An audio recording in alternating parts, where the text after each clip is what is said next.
What's up, guys? I got an older Dometic CF 50 quart fridge, and I've been having it set above freezing and it keeps freezing things. Did a quick search online and it turns out that the thermistor goes bad. And what you have to do there is you got to pull the case apart, and it's actually on the bottom. So it's at the very bottom of the fridge right there in the center, but on the bottom side. What I do here is show you replacing the thermistor. Also, Waeco makes a fridge. Well, I guess Dometic, Waeco, same. And they have the same exact problem. So if you got a Waeco or Dometic or some of an older model, then this should fix your issues.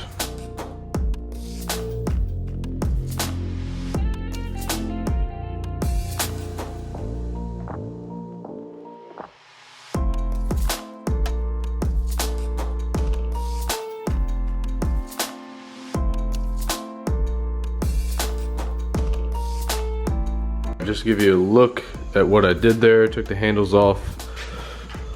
Those were Allen, which was a H5. I took 6 Phillips screws out of this vent cover, 3 on this side, 3 on this side. Took the 2 screws that hold this circuit board cover, so the thermistor actually plugs in right there. So we'll be unplugging that and feeding that wire through once we get the case split.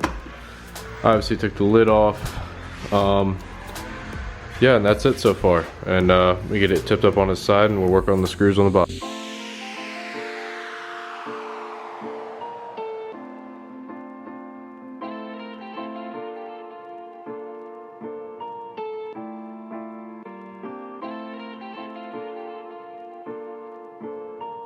Alright, that was 6 Phillip head screws off this side.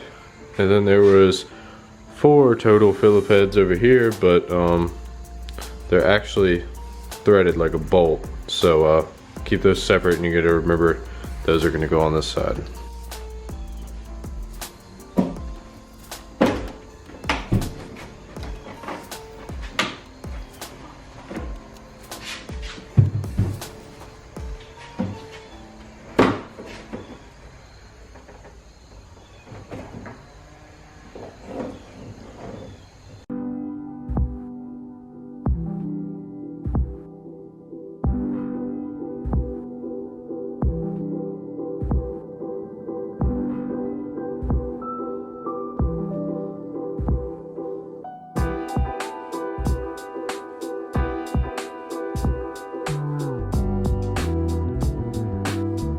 Taking some more Phillips head screws loose, 2 on each corner here, and this whole assembly kind of holds in your compressor and all your other bits that actually make the fridge be a fridge. What you see here is actually, this is what our wire we're going after, I believe. So that goes from the bottom of the fridge, goes down up through this foam, and then to the bottom of your control panel here, and then it plugs in right next to that white one. You see where that connector is right there? Right next to the white one, it plugs in there. So we have to unplug that. Next I gotta work on getting this case off here. There's a couple more screws hidden under here. It looks like somebody's been here before. I think this fridge has been repaired, as you can see right here. A couple of these screws were stripped. No big deal though. So I guess next we're gonna see about splitting the bottom case off. Alright guys, I finally got that off. It was very stuck. I literally had to take a tool and cut the plastic, because they injection mold the plastic on it to pull it off. I was under the impression the thermistor was right here in the center, cut a hole, no thermistor. So I was like, what the heck? And it turns out my thermistor slides in this nice little tube, and I did not even have to pull this cover off, which I just spent 40 minutes to an hour doing. Kind of frustrating.